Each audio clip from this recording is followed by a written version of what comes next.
کہ ہم عذاب سے محفوظ ہو گئے، حالانکہ اللہ تعالیٰ نے تمام کافروں کو گھیرے میں لے رکھا ہے اور وہ اس سے بچ کر نہیں جا سکتے۔ یا پھر ان منافقوں کی مثال ایسی ہے جیسے آسمان سے برستی ایک بارش ہو جس میں اندھیریاں بھی ہو اور گرج بھی اور چمک بھی۔ وہ کڑکوں کی آواز پر موت کے خوف سے اپنی انگلیاں اپنے کانوں میں دے لیتے ہیں، اور اللہ نے کافروں کو گھیرے میں لے رکھا ہے۔ ایسا لگتا ہے کہ بجلی ان کی آنکھوں کو اچک لے جائے۔ جب بھی بجلی ان کے لیے روشنی کر دیتی ہے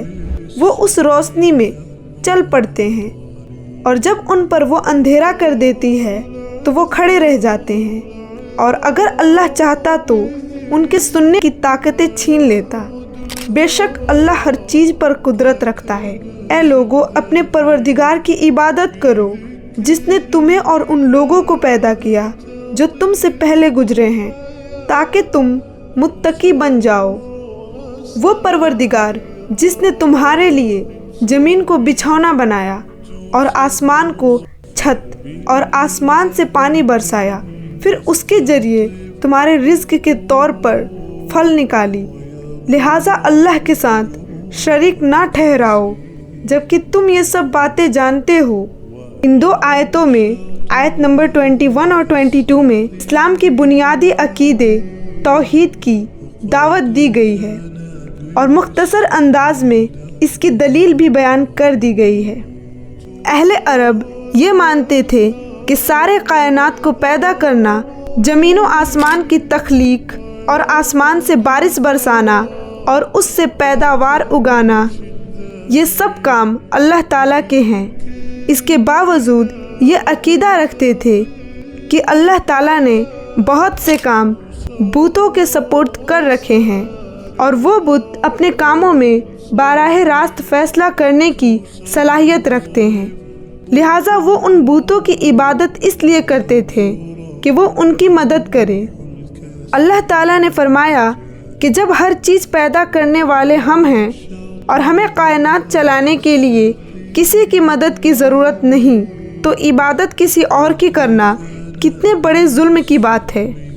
اور اگر تم اس قرآن کے بارے میں ذرا بھی شک میں ہو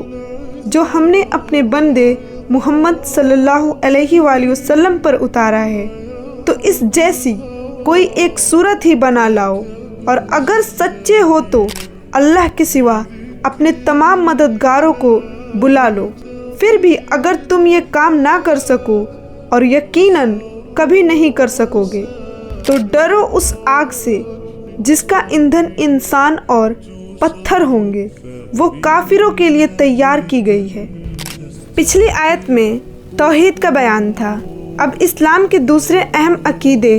یعنی حضور صلی اللہ علیہ وآلہ وسلم کے رسالت کا بیان ہے۔ اور عرب کے جو لوگ قرآن پر ایمان لانے کے بجائے یہ الزام لگاتے تھے کہ حضور صلی اللہ علیہ وآلہ وسلم شاعر ہیں اور انہوں نے اپنے طرف سے یہ کلام بنا لیا ہے،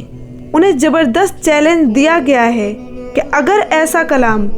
کوئی انسان بنا سکتا ہے تو تم بڑا فصیح اور بالغ ہو، تم سب مل کر قرآن جیسی کوئی ایک صورت ہی بنا کر لے آؤ۔ ساتھ ہی قرآن نے دعویٰ کیا ہے کہ تم سب مل کر بھی ایسا نہیں کر سکو گے، اور واقعی یہی ہے کہ اہل عرب جو اپنی زبان و ادب پر ناز کرتے تھے، ان سب کو اس چیلنج کے بعد سانپ سونگھ گیا، اور کوئی شخص یہ چیلنج قبول کرنے کے لیے آگے نہ بڑھا۔ بڑے بڑے شاعروں اور ادیبوں نے اس خدائی کلام کے آگے گھٹنے ٹیک دیے، اور اس طرح حضور صلی اللہ علیہ وآلہ وسلم کی رسالت اور قرآن کریم کی سچائی روز روشن کی طرح ثابت اور واضح ہو گئی۔ اور جو لوگ ایمان لائے ہیں اور انہوں نے نیک عمل کیے ہیں، ان کو خوشخبری دے دو کہ ان کے لیے ایسے باغات تیار ہیں جن کے نیچے نہریں بہتی ہوں گی۔ جب کبھی ان کو ان باغات میں سے کوئی پھل رزق کے طور پر دیا جائے گا تو وہ کہیں گے یہ تو وہی ہے جو ہمیں پہلے بھی دیا گیا تھا، اور انہیں وہ رزق ایسا ہی دیا جائے گا جو دیکھنے میں ملتا جلتا ہوگا، اور ان کے لیے وہاں پاکیزہ بیویاں ہوں گی، اور وہ ان باغات میں ہمیشہ ہمیشہ رہیں گے۔ یہ اسلام کی تیسری عقیدے یعنی آخرت پر ایمان کا بیان ہے۔ اس میں بتایا گیا ہے کہ مرنے کے بعد ایک اور زندگی آنے والی ہے، جس میں ہر انسان کو اپنے تمام اعمال کا جواب دینا ہوگا۔ اگر ایمان کے ساتھ نیک عمل کیے ہوں گے تو انہیں جنت نصیب ہوگی، جس کی ایک جھلک اس آیت میں دکھائی گئی ہے۔ اس کا ایک مطلب تو یہ ہو سکتا ہے کہ جنت میں وقفہ وقفہ